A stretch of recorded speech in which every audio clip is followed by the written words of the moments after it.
The coin hit the rough-hewn table with a sharp ring that echoed through the small cabin like a gunshot, and Nathan Bass did not even look at it.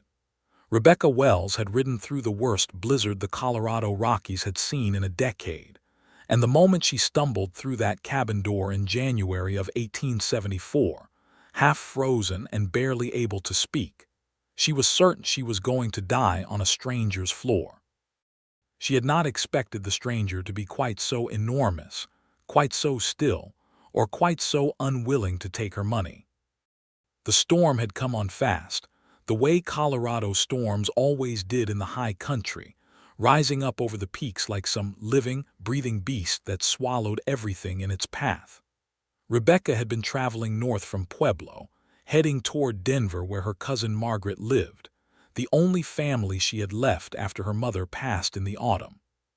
She was 23 years old, riding a roan mare named Bess, carrying everything she owned in 2 leather saddlebags and a canvas-wrapped trunk strapped to a pack mule that had bolted the moment the first wall of snow hit them sideways. She had lost the mule somewhere in the trees below the ridge. She had almost lost herself shortly after. The wind had been ferocious, the kind that did not just cut through a coat but seemed to reach through flesh and squeeze a person's bones directly. Rebecca had ridden blind through the trees, Bess moving on instinct alone until the mare stopped dead in front of a log structure half buried in a snowdrift.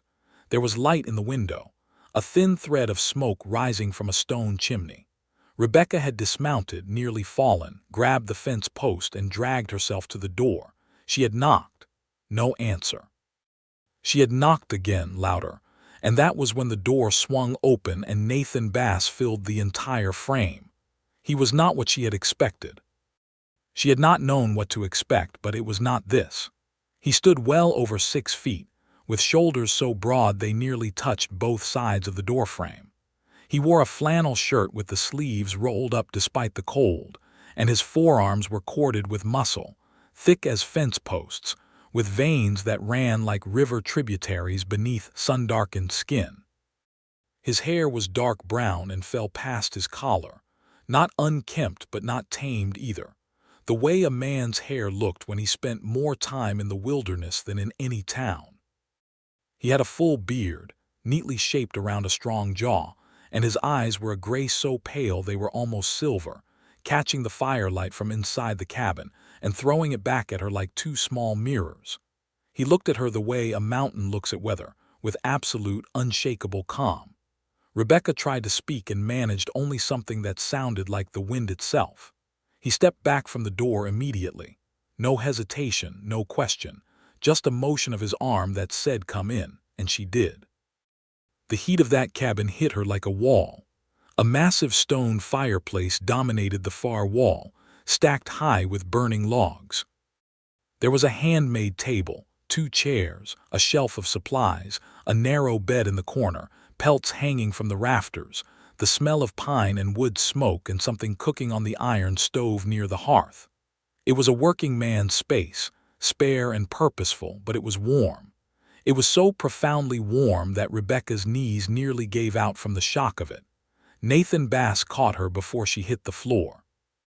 His hands closed around her upper arms with a firmness that was somehow also careful, and he guided her to the chair nearest the fire without a word. He crouched in front of her and pulled off her frozen gloves with efficient, practiced movements, then began rubbing her hands between his massive palms with a steadiness that felt like the earth itself trying to warm her. "Your fingers are white," he said. His voice was low, quieter than she expected from a man his size, with a gravel in it that sounded like boots on a rocky trail.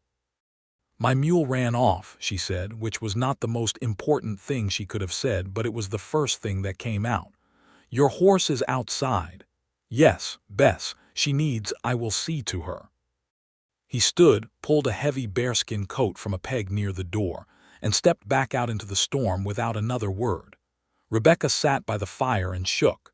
She could hear the howling wind every time he opened the door, and then nothing but the fire and the storm and her own breathing. He was back within 10 minutes, stamping snow from his boots on the threshold, shaking it from his hair and shoulders like a great dark wolf coming in from the woods. She is in the lean-to. Fed and out of the wind, he said. Thank you, Rebecca said. She reached into the inside pocket of her coat with stiff fingers and produced a small leather coin purse. She set $2 on the table. For the shelter and the feed. Nathan Bass looked at the coins. He looked at them the way a man looks at something he finds mildly confusing but not worth arguing about, and then he picked them up and set them back in front of her. Keep your money, he said.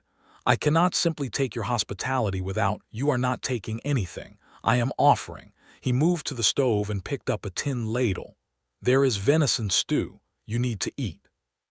Rebecca stared at the coins on the table in front of her, then looked at the broad back of the man who had just refused them as casually as most men refused a second cup of coffee. She did not know what to do with that. In her experience, everything in the world had a price, and strangers did not simply offer things without wanting something in return. But Nathan Bass was already ladling stew into a bowl as though the matter were entirely settled, and there was nothing in his manner that suggested anything other than simple, straightforward human decency. She picked up the coins and put them back in her purse. The stew was extraordinary, thick with venison and wild onion, and something she could not identify, rich and deeply savory.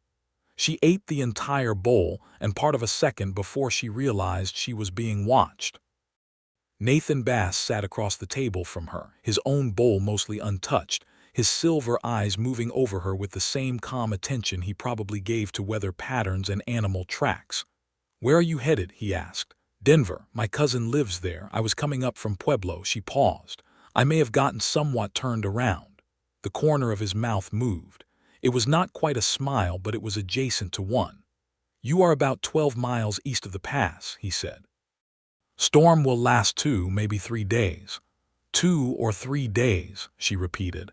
You are welcome to stay until it breaks. He said it the same way he had said everything else, directly, without performance or pretense. Rebecca looked at him across the table at the firelight moving over his face, catching in his silver eyes and in the streaks of it that ran through his dark beard. She thought she should feel more alarmed about being stranded with a complete stranger in a remote mountain cabin in a blizzard. She found, somewhat to her own surprise, that she did not feel alarmed at all. I am Rebecca Wells, she said. From Kansas originally, more recently from Pueblo. Nathan Bass, he said. Born here, more or less. You were born in a cabin on a mountain. Close enough. He picked up his bowl and ate. She laughed. It came out before she could think about it. A small, startled laugh. And she saw him glance up at her with something that shifted briefly in his expression before he looked back at his stew. The first night, Rebecca slept in the bed. Nathan Bass insisted on it with 3 words, the bed is yours, and then rolled out a thick buffalo hide on the floor near the hearth and lay down on it with the contentment of a man who had slept in far less comfortable arrangements. Rebecca lay in the narrow bed under a heavy wool blanket and listened to the storm rage against the cabin walls and thought about the life she was leaving behind in Pueblo, the rented room above the dry goods store where she had worked as a seamstress for 2 years, the long, quiet evenings with only a candle and whatever books she could borrow from the lending shelf at the general store. She thought about her mother, whose grave was fresh and whose voice Rebecca still heard sometimes in the wind. She thought about Denver and Margaret and the new start she had promised herself. She did not think about the man sleeping on the floor 6 feet away from her. She told herself she was not thinking about him. She woke at first light to the smell of coffee and frying salt pork, and Nathan Bass was at the stove in the same calm, unhurried way he did everything, and the storm was still screaming outside, and for the first time in months, Rebecca Wells did not feel entirely alone. The second day was different from the first in ways she had not anticipated. With nowhere to go and nothing pressing to attend to, and the blizzard sealing them inside as effectively as a locked door, they had no choice but to occupy the same small space and speak to each other. Rebecca had expected silence from him, the large, taciturn variety of silence she associated with men who lived alone by preference and choice. She got some of that, But she also got something else. Nathan Bass, it turned out, had opinions about things. Not many things and not loudly, but they were there when she found the right subjects. She had discovered the books. There were perhaps a dozen of them on the highest shelf, and she had climbed on the chair rung to see the spines, and he had told her to help herself, and she had pulled down a battered copy of Moby Dick which she had always meant to read and never managed, and she had said something dismissive about the whale being a somewhat overwrought symbol.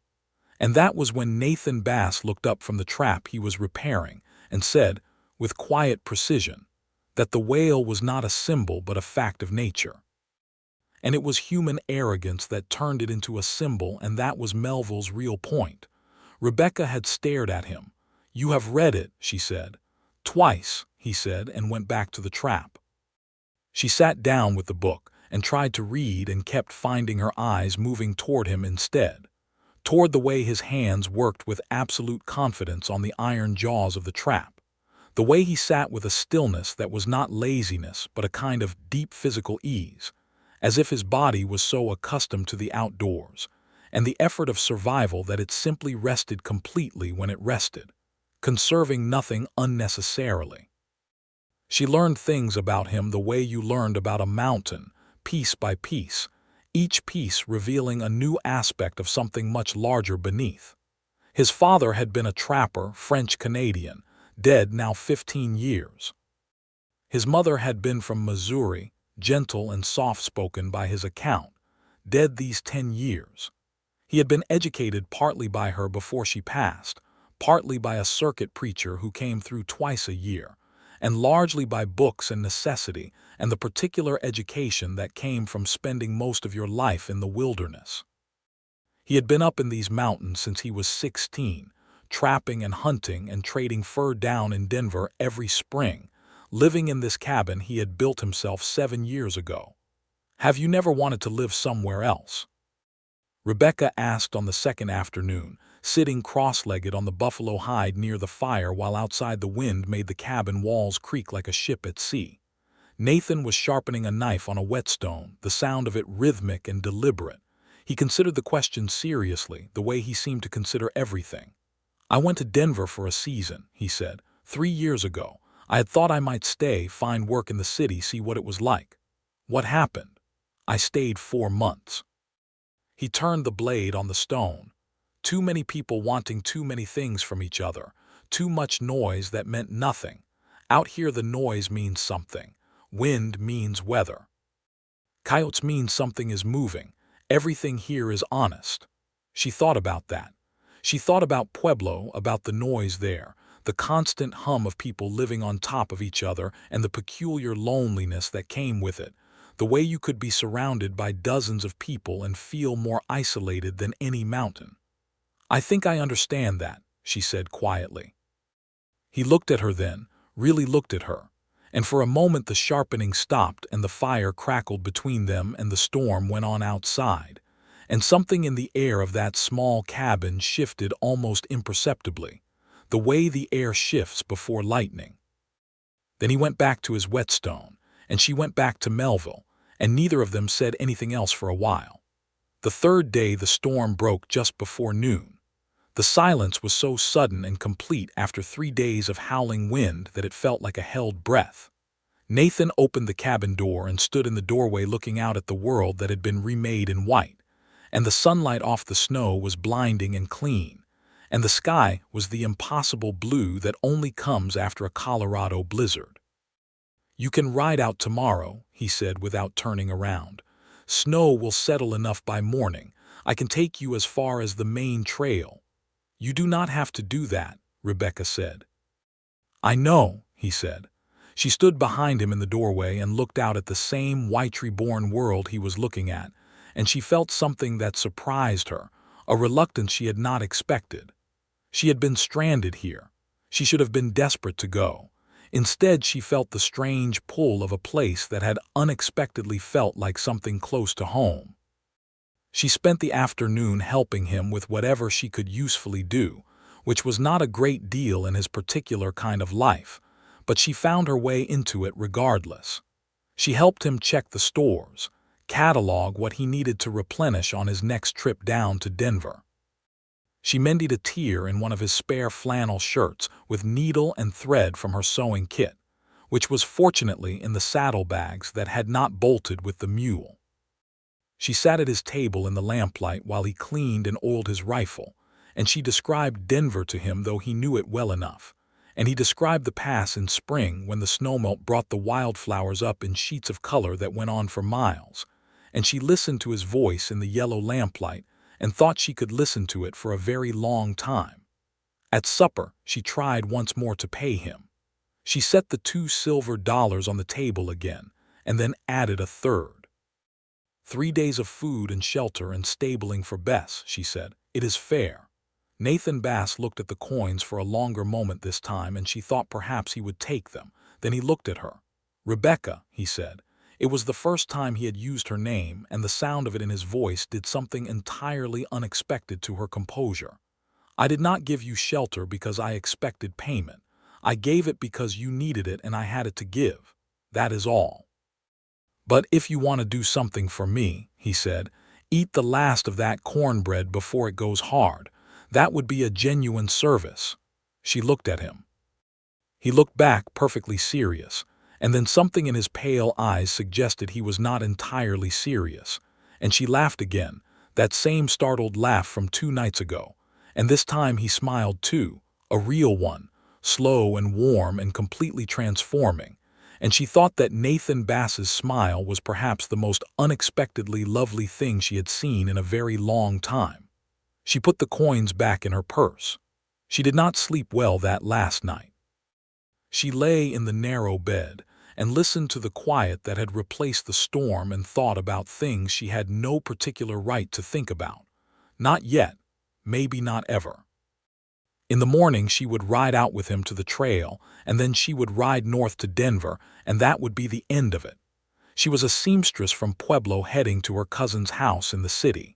He was a mountain man who had lived alone on this ridge for 7 years and said the noise of cities meant nothing. There was no world in which those 2 facts added up to anything. She told herself this firmly, turned over, and did not sleep until nearly dawn. He woke her with coffee at first light, and she was grateful for the activity of preparing to leave, because it left no room for the things she had been thinking in the dark. She packed her saddlebags, rolled up the borrowed wool blanket and set it neatly on the bed. Nathan had already saddled Bess and brought her around from the lean-to, and the mare looked rested and well-fed and ready, which was more than Rebecca could honestly say for herself. They rode out together through the new snow, Nathan on a big gray gelding he called Frost, and the world around them was so breathtakingly beautiful in the cold, clear morning that Rebecca found herself stopping on the trail just to look at it. The mountains rising blue and white against a perfect sky, the pines buried to their middle branches in snow, the absolute pristine quiet of a world that had been remade overnight. "It is extraordinary," she said. Nathan drew up beside her and looked at the mountains with the comfortable ease of a man who had seen this same view 1,000 times and still found something in it. "It is," he agreed quietly. They rode in silence for a while after that, side by side on the trail, and it was the most comfortable silence Rebecca had experienced in years. At the junction where the mountain track met the main north trail, Nathan stopped. He pointed north. "Denver is that way, 12 miles or so. The trail is clear enough. You should make it before dark if you do not stop." "I understand," Rebecca said. She turned Bess to face him across the narrow trail and looked at him in the morning light, at the snow on his shoulders, the pale silver of his eyes, the mountains rising behind him as if they belonged to him personally. "Nathan, Rebecca, thank you. For the shelter, for the food, for Bess, for the books, for everything. I know you will not take the coins, so I am simply telling you that I am grateful, that I will not forget it." He held her gaze steadily. "Safe travels," he said. It sounded like more than that somehow, and she was not entirely sure that was only in her imagination. She turned Bess north and rode. She did not look back, not because she did not want to, but because she was afraid that if she did she would not leave. She rode north through the clean, cold morning with the sun sparkling off the snow and Nathan Bass's voice in her memory, saying her name the way no one had said it in a very long time, as if it were something worth saying carefully. Denver was everything Margaret had promised, and nothing Rebecca had expected. Her cousin was a warm, round-faced woman 2 years older than Rebecca, married to a newspaper man named Thomas Garfield who worked for the Denver Tribune. They lived in a respectable frame house on Larimer Street, and they welcomed Rebecca with open arms and a guest room with an actual feather mattress. And Margaret cried a little when she talked about Rebecca's mother, and then immediately began organizing Rebecca's life with the brisk affection of someone who loved you, and intended to express it primarily through practical assistance. Within 2 weeks, Margaret had secured Rebecca a position as a seamstress with the best dressmaker in Denver, a formidable French-born woman named Madame Colette, who ran her shop on the corner of 15th Street with iron precision and exquisite taste. The work was good. The pay was better than Pueblo. Rebecca threw herself into it with the determination of someone building something new. She did not think about Nathan Bass. She thought about him constantly. She thought about him in the quiet evenings when the house was still and the lamplight was yellow and she had nothing to do but think. She thought about his hands on the whetstone, the sound of his voice in the firelight, the way he had looked at the mountains that last morning as if they were something he loved. She thought about the smile she had surprised out of him over the cornbread, and the way he had said her name, and the silver of his eyes, and the absolute, unshakable calm of a man who was entirely at home in his own skin and his own life, who wanted nothing from anyone but gave freely and without calculation. She thought about the $2 he had refused. Spring came slowly to Denver, the snow retreating grudgingly from the streets, the mountains still capped white long after the city had found mud and then finally sun. Rebecca worked long days at the dressmaker's and spent her evenings with Margaret and Thomas, who were easy company, intelligent and kind and interested in the world. Thomas knew everyone in Denver through the newspaper, and his dinner table was often occupied by interesting people, politicians and ranchers and merchants and travelers passing through. It was at one of these dinners in April that Rebecca heard a name she recognized. Thomas was talking about a series of articles he was writing about the fur trade, which was changing dramatically in the Colorado Rockies as the beaver population declined and the market shifted. He was looking for a trapper or mountain man to interview, someone with genuine experience and knowledge of the high country. "I know someone," Rebecca said before she had quite decided to say it. Thomas turned to her with the attentive brightness of a journalist who has just heard something useful. "Do you?" "A man named Nathan Bass. He traps up near the pass, east of the main trail to Pueblo. He has been in these mountains since he was young. He comes down to Denver to sell fur in the spring." Thomas wrote the name in his small notebook. "Do you know where he sells?" "I do not," Rebecca said, "but I imagine it would not be difficult to find out." She told herself she had suggested Nathan's name because Thomas genuinely needed a good source, and Nathan would be a good one.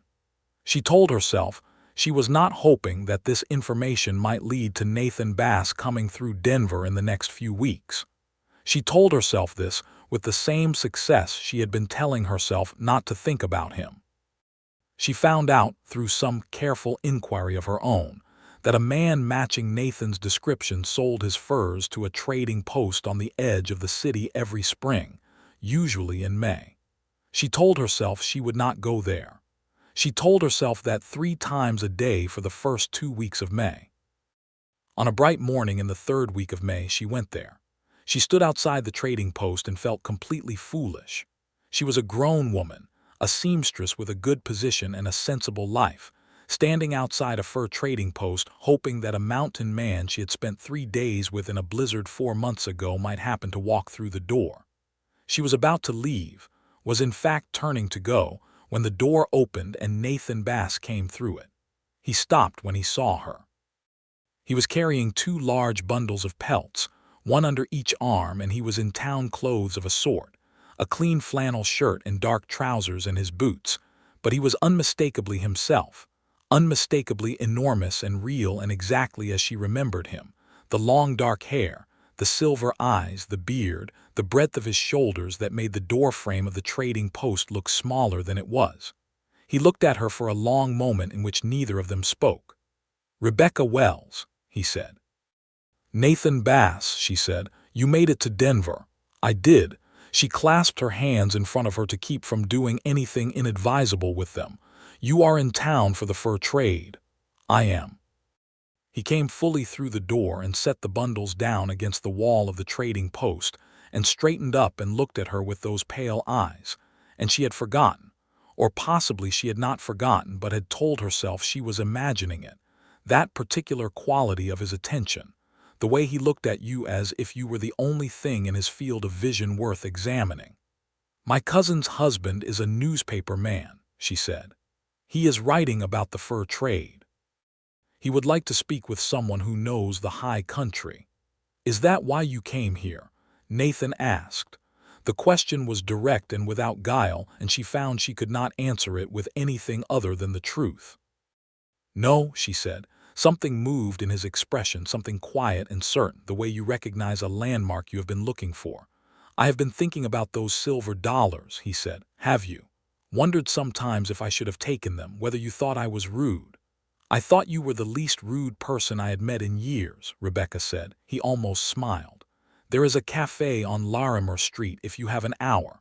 She had the hour. She had the whole morning, and she took it.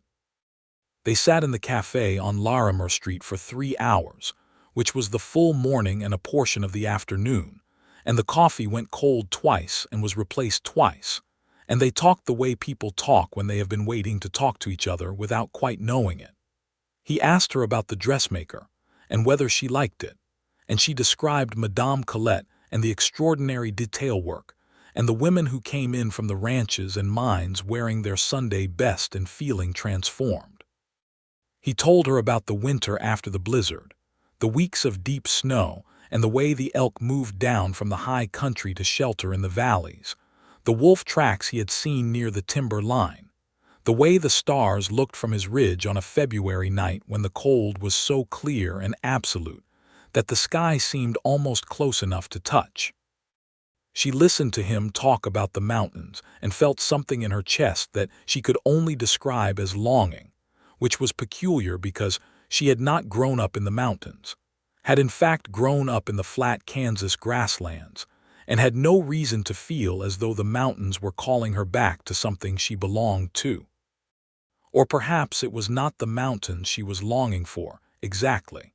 He met Thomas Garfield at dinner that evening, Margaret's dinner table hosting both of them with the easy generosity that was Margaret's particular gift. Thomas immediately began asking Nathan questions with journalist's precision, and Nathan answered with the thoughtful exactness that Rebecca had come to recognize as his natural way of speaking, and Margaret sat beside Rebecca and said very quietly into her ear during the dessert course, "Where did you find him?" "A blizzard," Rebecca said. Margaret looked at her with the particular expression of a woman who has worked something out. "You are smitten," she said. "I am not," Rebecca said. Margaret said nothing further. She did not need to. Nathan stayed in Denver for 2 weeks. He had business with the trading post and with several merchants, and Thomas Garfield wanted 3 days of interviews spread over the fortnight, and he took a room at a boarding house on Blake Street. Every day he was in the city he came to the dressmaker's at noon and walked Rebecca to the cafe on Larimer Street for coffee, and every evening she found a reason to be at Margaret's table when he came to dinner, and on the weekend he took her riding along the South Platte River on a rented horse for herself and Frost from the livery stable, and the city fell away behind them, and the air smelled of cottonwood and new grass and moving water, and she felt more herself than she had in months.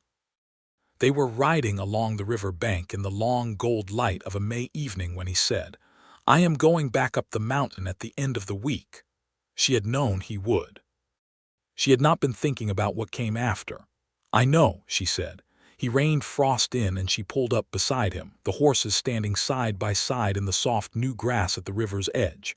The light was amber and the water ran quick and bright over the stones, and in the distance the mountains were blue and enormous and permanent. "Rebecca," he said. She looked at him. "I am not a man who belongs in cities," he said. "I have tried that and it is not my life. My life is up there."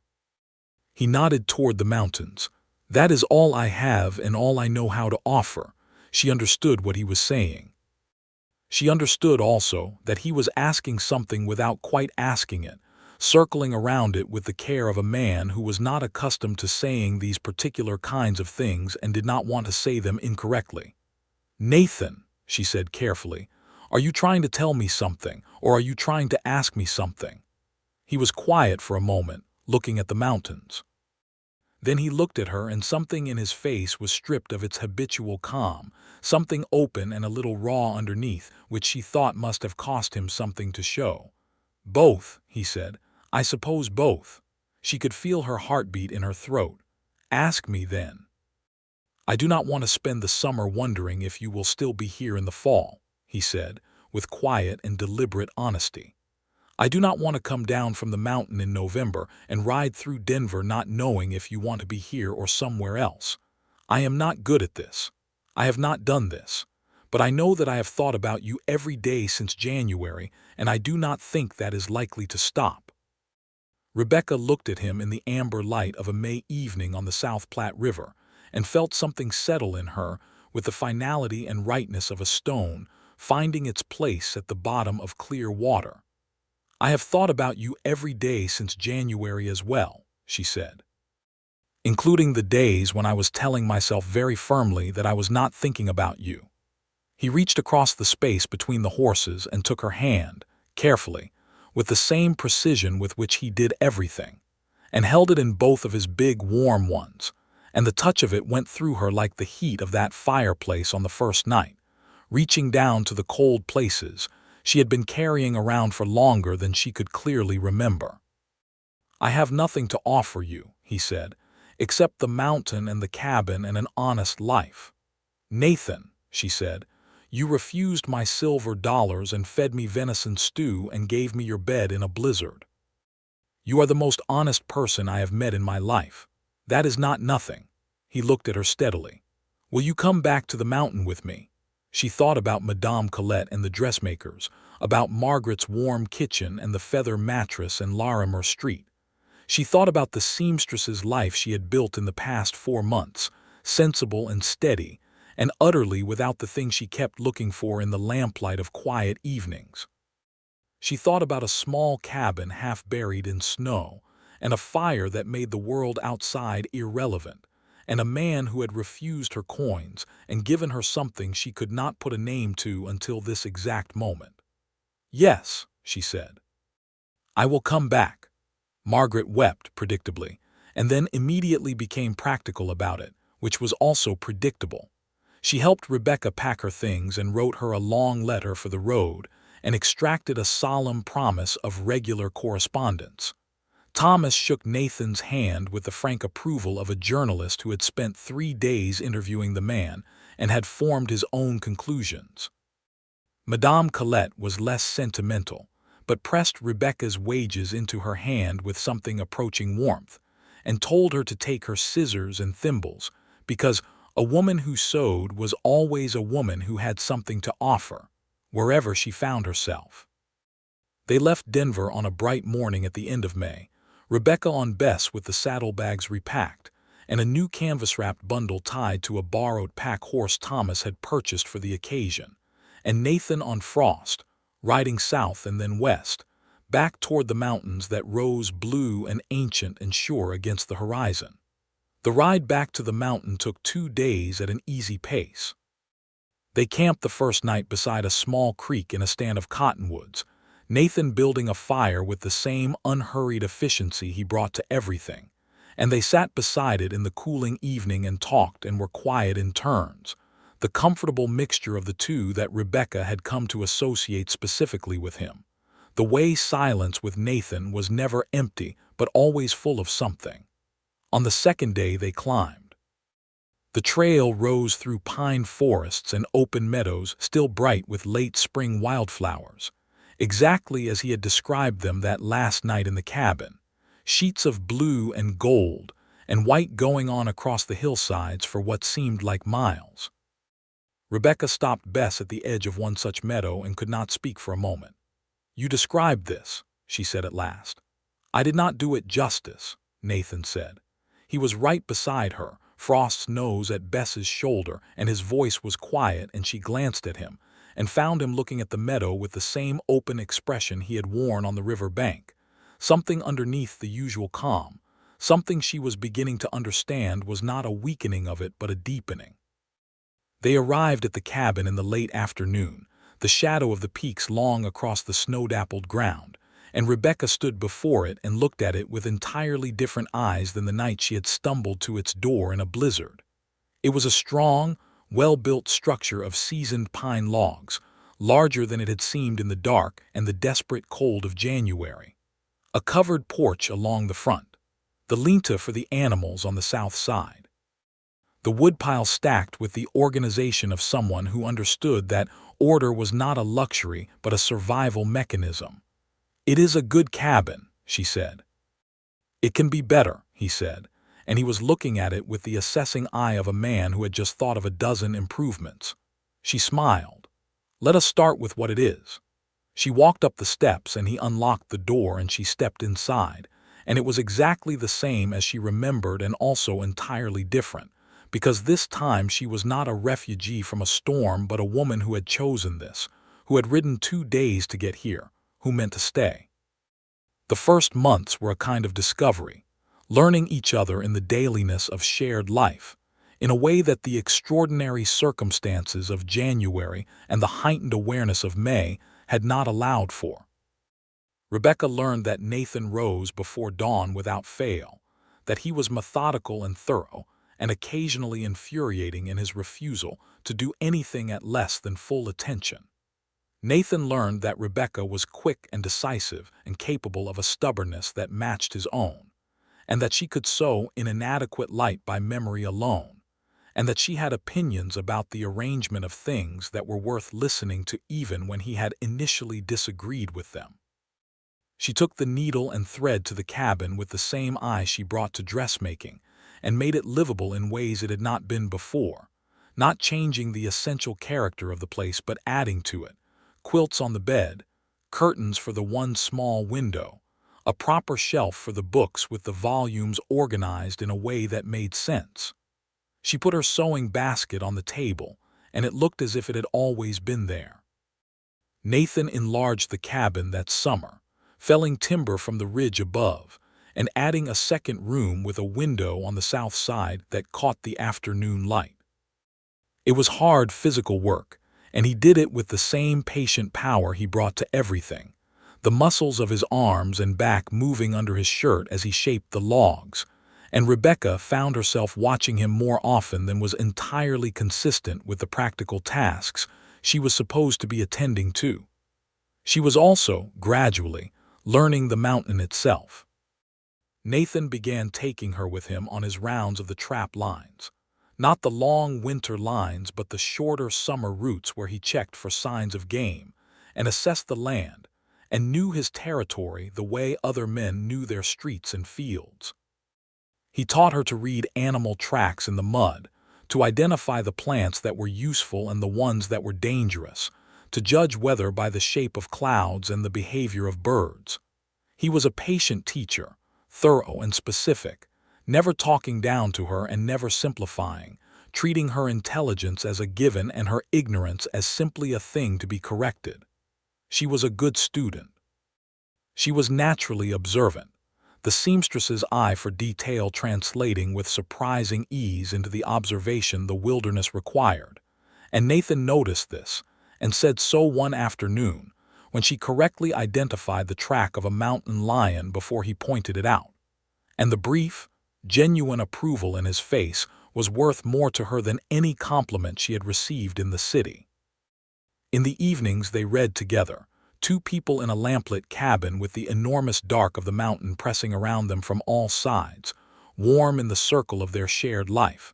And it was in these evenings that Rebecca was most aware of how much had changed from those first 3 days, which had been warm and generous and somehow still held at a careful distance. Now the distance was gone.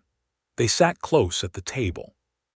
His hand covered hers sometimes without being particularly intentional about it, a natural motion, and she had learned the weight and warmth of it and would have noticed immediately if it were absent. In August, when the meadows were at their highest summer color, and the air was warm enough that the evenings on the porch were possible and long, Nathan came in from checking the north line and found her on the porch with her mending, and stood looking at her for a moment with an expression she had learned to recognize as the prelude to something he had been thinking about for some time. She set down the mending and looked back at him and waited. "Rebecca," he said. "Nathan," she said. He sat down in the other chair on the porch, with the slow deliberateness of a man choosing his position carefully. The evening light was gold around them, and the meadow below the cabin was a blaze of late summer wildflowers, and the mountains were purple and enormous in the distance. "I would like to marry you," he said, "if you are willing." There was nothing elaborate about it. There was no speech and no flowers and no bended knee, though she had the impression that if she had wanted the bended knee he would have managed it without complaint. It was simply the same directness he had brought to everything from the moment she had stumbled through his door in a blizzard, the same honesty that had refused her silver dollars and given her his bed without expectation. Rebecca put down the mending entirely and looked at him in the evening light. "I am willing," she said. He did not speak for a moment. He reached across the space between the chairs and took her hand, the same way he had taken it on the river bank, carefully and deliberately, and brought it to his lips and pressed them briefly against her knuckles, a gesture so unexpectedly tender from such a physically imposing man that she felt it somewhere behind her breastbone.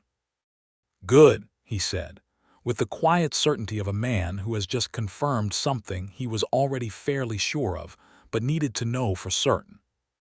They were married in September in Denver, in the small church on Arapahoe Street, with Margaret and Thomas as witnesses, and a handful of Thomas's colleagues, and a few of Nathan's trading acquaintances filling the pews. Margaret cried reliably throughout.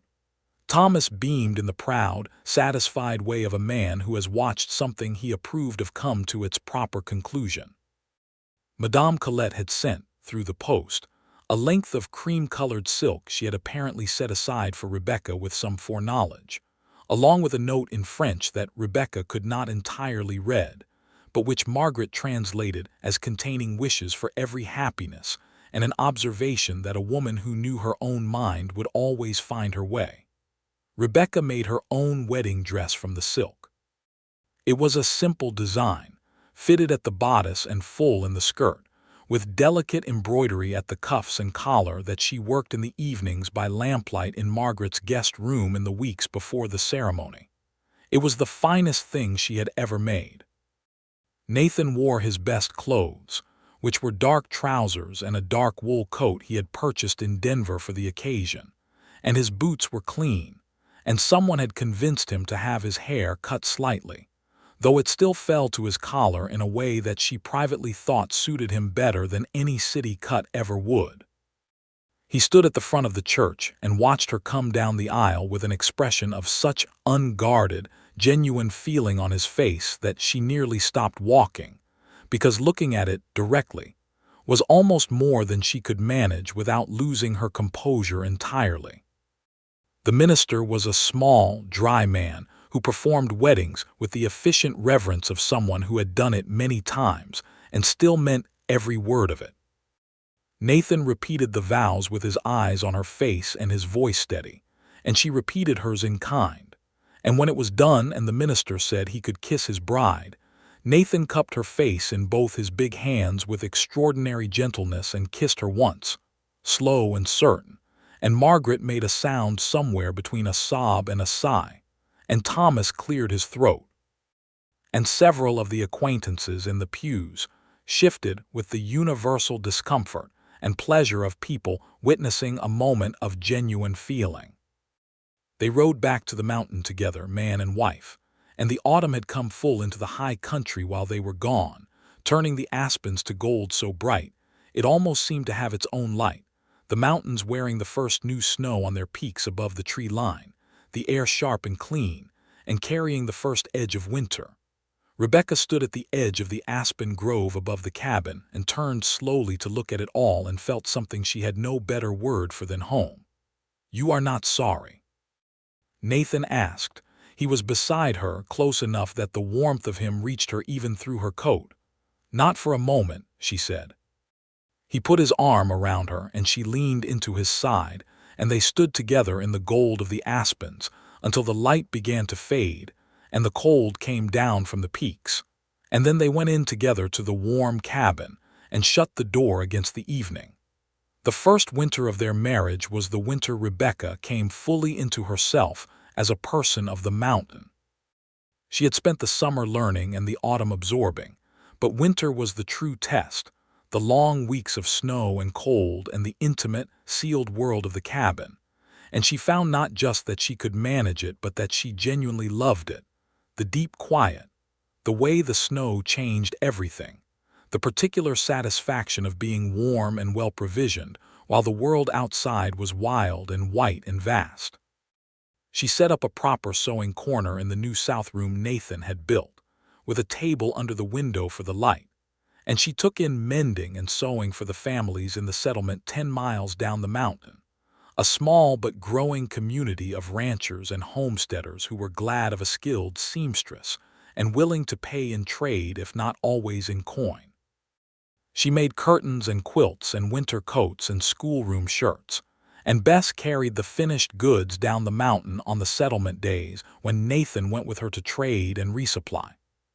She sent long letters to Margaret, who wrote back at equal length with the news of Denver, which was growing rapidly and loudly, the railroad pushing closer every year, the population swelling with miners and merchants and settlers. Rebecca read Margaret's letters with interest and without the slightest desire to exchange her life for the one she was reading about. Nathan watched her settle into the mountain life with what she had come to recognize as his version of delight, which in any other man would have been less contained, but in him expressed itself as a particular quality of attention. The way his eyes followed her when she came in from outside with color in her cheeks and snow in her hair. The way he smiled at the small domestic changes she made to their life together, and never said anything beyond practical approval, but whose expression said considerably more. He was, she had discovered, a profoundly physical person in the way that people who live by their bodies tend to be, entirely at home in his own considerable strength, matter-of-fact about it the way you are matter-of-fact about breathing. He worked hard every day and came in tired the way clean work makes you tired, and in the evenings he was present and quiet and warm. She had come to depend on the weight of his arm across her shoulders in the evening, and the steadiness of him beside her at night, and the sound of him moving around the cabin in the early dark before dawn. She had also discovered, gradually, and with a kind of wondering gratitude, that the man who was so sparing with words in general was not sparing in the ways that mattered most. He told her she was beautiful on an ordinary Tuesday with the same simplicity with which he said everything else, as though it were simply true and worth saying. He told her he was glad she was here on the days when the winter pressed hardest and the world contracted to the circle of the firelight. He held her close on the cold nights and sometimes simply said her name against her hair, Rebecca, as if the saying of it was itself the complete thought. She repaid him. She repaid him every day in 100 small and large ways that had nothing to do with silver dollars, had never had anything to do with silver dollars. She repaid him in the careful way she managed their stores and kept their accounts and extended the practical organization that allowed them to live well on what the mountain provided. She repaid him in the books she read aloud to him in the evenings and the arguments she picked with him about them, because she had learned that he liked to be argued with by someone who knew what they were talking about, and she had worked hard to know what she was talking about. She repaid him in the way she learned his territory with him and walked beside him on the trap lines in the quiet mornings and never asked him to be anything other than what he was. She repaid him with loyalty, complete, absolute, unqualified loyalty, not the passive kind that was simply absence of betrayal, but the active kind that showed up every day and chose him, and chose this life, and chose the mountain with full knowledge of what that meant. Spring came again, and with it, the news that Rebecca had suspected for several weeks before she was certain. She told Nathan on a morning in April when the snow was breaking up and the first green was showing through on the south-facing slopes, standing in the doorway of the cabin with her coffee and looking out at the world getting ready to begin again. "We are going to need a third chair," she said. He looked at her from the woodpile where he had been stacking the season's last cord.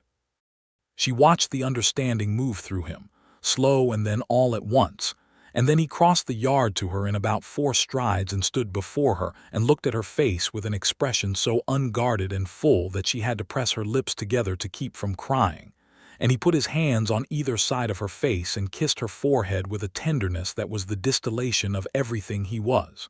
"When?" he asked. "November," she said. He nodded. He kept her face in his hands for a moment longer, as if checking that she was real and well and that this was genuinely happening, and then he said, simply and completely, "Good."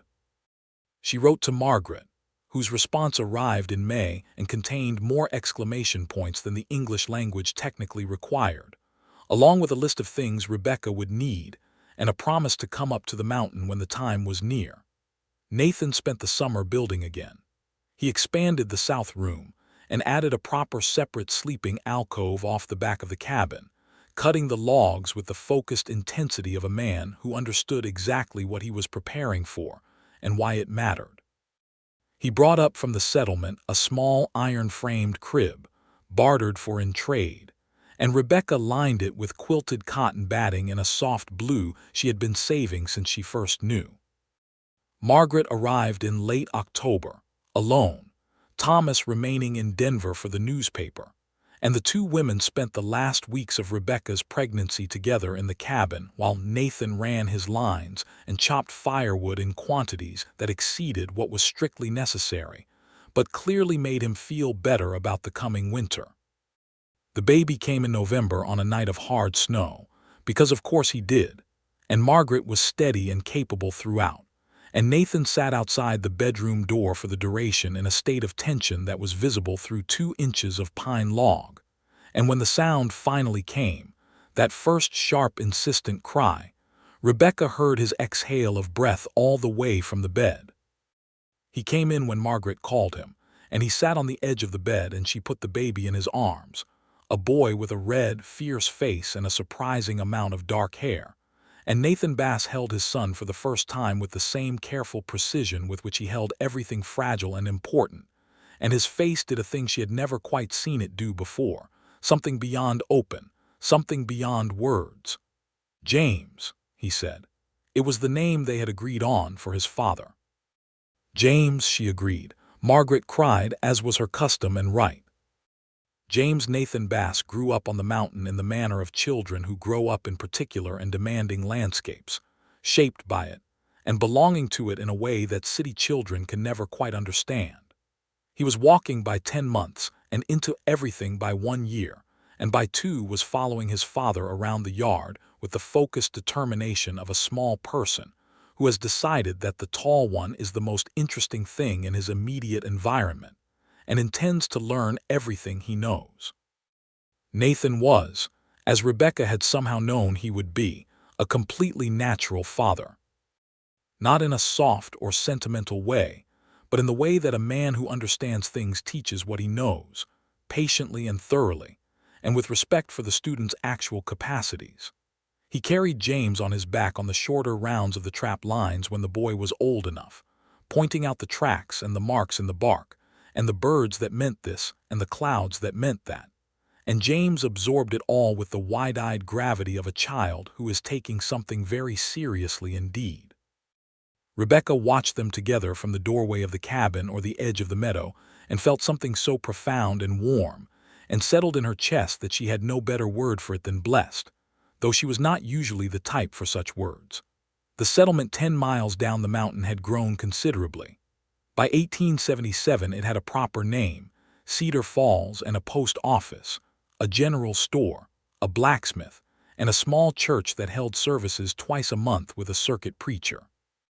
Nathan had become a recognized figure in Cedar Falls, the mountain man who came down on trading days with his wife and increasingly with his boy on his back, a man whose word was his bond and whose skill with the land was genuinely respected.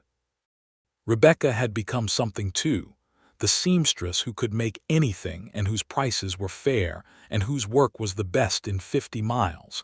And several of the settlement women had become genuine friends, women whose lives were as demanding and practical as her own, and who did not require elaboration or performance of each other.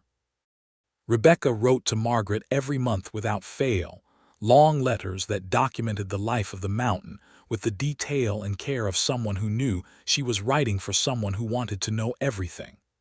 Margaret's letters came back with equal detail about Denver, about Thomas's work at the Tribune, about the great changes coming to the territory with statehood approaching and the railroad drawing closer. In 1876, Colorado became a state, and Thomas Garfield wrote several articles about what it meant for the territory, and one of them quoted Nathan at length on what it would mean for the mountain communities, the loss of certain freedoms and the gain of certain protections, the complicated arithmetic of civilization arriving in places that had previously made their own arrangements. It was, Rebecca thought, the most measured and sensible thing written on the subject that she read, which was not surprising since it was Nathan's thinking and Nathan was, among his many qualities, profoundly reasonable. The second child came in 1878, a girl they named Clara Rose, with Rebecca's coloring and Nathan's calm, a baby so placid and observant from the first weeks that Margaret, visiting again for the birth, declared she was already more composed than most adults she knew. James, now 4, took the arrival of his sister with great seriousness and immediately appointed himself her supervisor and primary educator, a role he maintained with the same focused dedication his father brought to everything, which was both charming and occasionally alarming. Life on the mountain had settled into the kind of rhythm that does not seem like anything extraordinary from inside, but which Rebecca, in her more reflective moments, understood was exactly what she had spent years looking for without knowing its shape. The days had structure and meaning, and the seasons turned with the reliable drama of the high country, the terrible beautiful winters and the brief explosive summers, and the long glorious autumn gold that was like the mountain's way of saying that the ending of things could also be magnificent.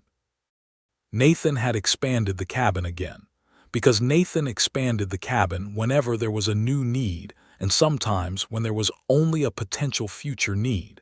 And it was now a proper house of 4 rooms with a full porch along the front and a proper kitchen extension, and a garden on the south side that Rebecca had planted with the careful attention she brought to everything. She grew what could be grown at that altitude, hardy vegetables and herbs, and traded the surplus with the settlement families for things that could not be grown. She had also, quietly and practically, established a small lending library in the settlement's new schoolroom, donating from her own stock of books and writing to Thomas in Denver, who sent periodicals and volumes through the post with generous frequency. It was not much, but in a settlement of 30 families it was something, and the schoolteacher, a young woman from Ohio named Ellen Price, thanked her with a warmth that suggested she had not expected such a thing and was deeply glad of it. In the summer of 1879, Nathan came in from the long north line looking thoughtful in a way that she had learned meant he had worked something out over the course of the day and was arranging how to present it. She set a cup of coffee in front of him at the table and sat across from him and waited. "There is a family," he said, "settled up on the ridge above the North Meadow. Came last spring. They are having a hard time of it. Their cattle are not doing well at that altitude, and the man, Calder is his name, does not know what he does not know." "Can they be helped?" Rebecca asked. "I have been thinking about it." He wrapped his hands around the cup. He is stubborn but not stupid. If someone were to approach it right, as opposed to telling him what he is doing wrong, as opposed to that, yes, he looked at her. His wife is expecting their second. She is alone up there most of the day. Rebecca knew what he was asking, or rather, what he was suggesting without asking directly. I can ride up, she said. Take some preserves and see how she is getting on. He nodded once with satisfaction. The Calder family were Sarah and George Calder. And Sarah Calder was 25 years old and had been trying to manage a mountain homestead with a 3-year-old daughter, and a second baby coming, and a husband who was genuinely trying his best in conditions he had not been prepared for. She was thin and tired and lonely, and nearly wept when Rebecca showed up at her door with a basket of food and no particular agenda beyond the visit. Rebecca began riding up to the Calders every week, and within 2 months Nathan had, in his oblique and non-condescending way, introduced George Calder to the principles of mountain ranching that the man had been missing, and the cattle situation had improved, and George had stopped looking quite so overwhelmed, and Sarah had stopped looking quite so alone. It was, Rebecca thought, exactly what Nathan had always done. He had given her shelter when she needed it without asking anything in return, and he gave the same to the Calders and to the settlement families, and to anyone who came to him needing something he could provide. It was not charity as he understood it, not a transaction of superiority. It was simply the recognition that people needed each other, and that if you had something useful to give, you gave it. Full stop. She thought sometimes of the first night in the cabin, of the silver dollars lying on the rough-hewn table, and of his hands picking them up and setting them back in front of her with the simple explanation that he was offering, not selling. She had spent 5 years trying to repay what could not be repaid with coin, and had come to understand, somewhere in those 5 years, that the correct word was not repayment at all. The correct word was loyalty. The absolute, committed daily loyalty of choosing someone and meaning it all the way down. She had told him this one evening when James was 2 and sleeping in the alcove, and the fire was low and they were reading at the table in the yellow lamplight, and he had set his book down and looked at her in that complete, focused way of his. I have not done anything that required loyalty in return, he said. You let me in during a blizzard, she said. You refused my money.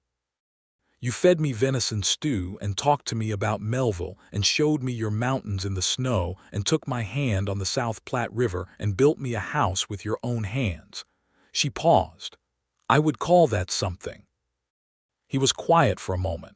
You came back, he said. That was something too. I came back because you made me want to, she said.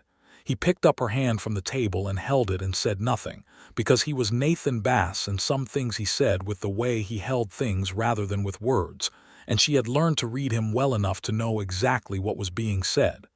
The years continued their turning. James grew tall and serious, and began going with his father on the full winter trap lines by the time he was 8, carrying his small share of the work with a concentrated effort that was purely his father's, though he had his mother's quick intelligence and her way of saying exactly the right thing at exactly the moment it needed to be said. Clara remained calm and observant, and proved to have a gift for the natural world that surprised even Nathan, correctly identifying plant species and animal behavior, and weather patterns with an accuracy that made her father regard her with the particular pride of a teacher who has produced a student who has surpassed them. A third child came in 1882, another boy they named Thomas after Margaret's husband, which made Margaret write a letter so full of feeling that the paper was slightly wavy, where she had evidently wept on it. Thomas Bass was different from his siblings from the start, loud and joyful where James was quiet and focused, and Clara was calm, a child who laughed easily and was curious about people in the way that his older brother was curious about the land. Rebecca recognized something in him that made her smile, a quality she associated with cities and conversation and the warm noise of human connection, and she thought he might be the one who eventually went to Denver, who made his life among people and found it satisfying. Nathan looked at his youngest son with the same love he gave to everything, complete and unhurried and absolutely certain. Margaret and Thomas Garfield made the journey up to the mountain for the first time in the summer of 1883, when the roads were good and the weather was cooperative, and the children were old enough to be interesting company. Thomas Garfield had retired from the Tribune the previous year with his health somewhat diminished, and Margaret had written that she wanted to see the mountain that had taken her cousin away and kept her so happily that she had never once expressed a regret. They arrived in a hired buggy, Margaret considerably rounder than the young woman Rebecca remembered from the guest room on Larimer Street, and Thomas rather gray but entirely himself, and they stood in the yard of the cabin-turned house and looked at the mountains and the meadow and the garden and the lean-to and the porch, and Margaret turned to Rebecca with tears on her face. "Oh," Margaret said. "Oh, Rebecca, this is beautiful." "I know," Rebecca said. She looked at Nathan, who was standing with Thomas Garfield at the edge of the porch, already deep in some discussion that was probably about the state of the territory's political situation, and Nathan glanced up and caught her looking at him, and the corner of his mouth moved in that particular way, and she felt it in exactly the same place she had felt it the first time it happened, in the lamplight of the cabin during the blizzard, when she had not yet admitted anything to herself, and the world had been rearranging itself around her without her entirely realizing. Margaret stayed 2 weeks, and they were the best 2 weeks Rebecca could remember in a long time, the cabin full of people and noise, and the particular warmth that comes from people who love each other well and have not seen each other enough occupying the same space. Margaret and the children took to each other immediately and thoroughly, Margaret telling them stories about Denver and James listening with courteous interest, and Clara asking precise questions about the city's natural drainage, and Thomas the younger laughing at everything, and being lavished with the attention of a woman who had not had children of her own, and found the experience of other people's children entirely delightful. Thomas Garfield walked with Nathan every day, slowly because his health required it, along the lower edges of the trap lines and through the aspens, and out to the ridge where the view opened over 3 mountain ranges. Rebecca saw them returning one afternoon from the ridge, Nathan moving at a fraction of his usual pace to match Thomas's, and something in the picture of the two of them, the enormous mountain man and the small graying journalist, moving together through the aspen gold with the mountains behind them, was so full of the particular beauty of ordinary good things that she had to look away. Thomas Garfield died in the winter of 1884, quietly and without pain in his sleep, and Margaret's letter arrived in February on a day when the snow was deep and the world was white and still. Rebecca sat at the table and read it twice, and then Nathan was there behind her with his hands on her shoulders, and she turned and pressed her face against his chest, and he held her in the warm cabin while the winter went on outside, steady and sure, and present in the absolute way he had always been present for every difficult thing. She wrote Margaret a long letter. She wrote several more over the following months, longer and more careful than usual, and Margaret's letters back began to change, becoming shorter and then gradually longer again as grief did its necessary work. By summer, Margaret was writing about the house and what she intended to do with it and whether she might travel west, perhaps further west. She had always been curious about California. In the spring of 1885, Margaret sold the house on Larimer Street and came to the mountain. It was not intended to be permanent, she said. She was only visiting. She needed somewhere to be while she decided what came next. She arrived with 3 trunks and a bird in a cage and her particular brand of warm, practical energy. And within a week, she had thoroughly organized the kitchen in a way that was actually more efficient and which Rebecca graciously acknowledged. And within 2 weeks, James had appointed her the audience for his ongoing documentation of local wildlife, which she took on with great seriousness and a fair amount of personal enthusiasm that neither of them had expected. By autumn it was clear that Margaret was not going to California. The settlement of Cedar Falls had grown enough by then to have a proper schoolhouse, and the schoolteacher Ellen Price had married and moved to Denver with her husband, and there was a teaching position available. And Margaret, who had been educated at a good academy in Missouri and had spent 20 years as the wife of a journalist absorbing a great deal of knowledge about a great many things, applied for and received the position with the combination of warmth and competence that was purely herself. She built a small house at the edge of the settlement with money from the sale of the Denver house, a neat frame structure with a front porch, and a garden she planted with the same organizational energy she brought to everything. And she taught school in Cedar Falls for the next 15 years and was one of the best things that ever happened to that community. Rebecca and Margaret spent every Sunday together, one going to the other or both meeting at the settlement's small church, where the circuit preacher held services, and which had gradually become the social center of the mountain community. They were two women in the middle of their lives who had chosen unusual things and found them sufficient and more, who had made a place for themselves in a landscape that required something genuine of the people who lived in it and gave something genuine back. Nathan Bass at 40 was not much changed from Nathan Bass at 30, which Rebecca found both quietly pleasing and somewhat unfair. He was grayer at the temples, and there were lines around his eyes that had not been there before, and he moved with slightly less of the explosive efficiency of his younger years. But the breadth of his shoulders was the same, and the strength of his hands was the same, and the silver of his eyes was completely unchanged, and he was still the person she wanted to talk to about everything, the first person she thought of with any piece of news, good or bad. The presence that made the cabin feel like home in a way no building had ever felt before him. They had lived the kind of marriage that is built in the ordinary days rather than the extraordinary ones, though the extraordinary ones had been there too. They had fought, as two strong-minded people who shared a small space, and each had opinions inevitably did, with the particular intensity of people who were genuinely equal to each other and knew it. They had come through those arguments with the understanding that the thing between them was stronger than the disagreement, and that the disagreement itself usually meant something worth attending to. They had grown into each other the way trees grown close together eventually shape themselves to allow for each other, bending slightly in ways that are invisible until you look at the whole shape of the thing. She had repaid him, she thought sometimes, though the word was still not quite right.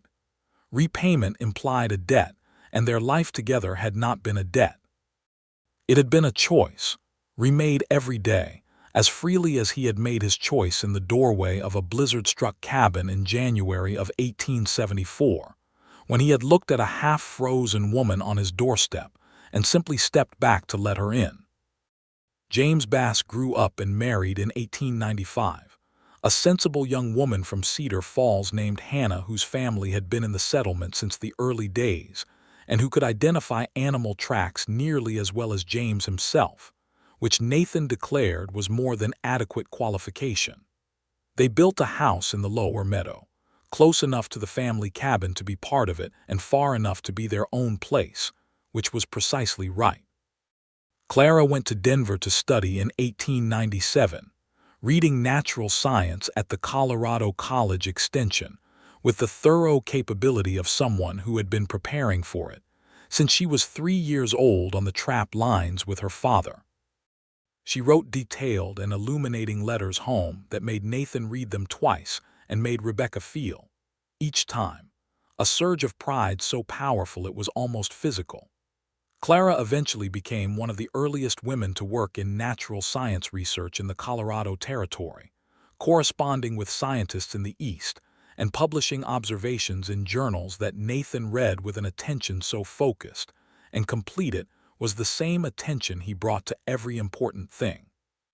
Thomas the Younger stayed in Cedar Falls and became, eventually, its postmaster and unofficial mayor and general social hub, the person everyone went to with news and problems and celebrations, A man who knew everyone and remembered everything, and was genuinely glad of both, exactly what he had always been going to be.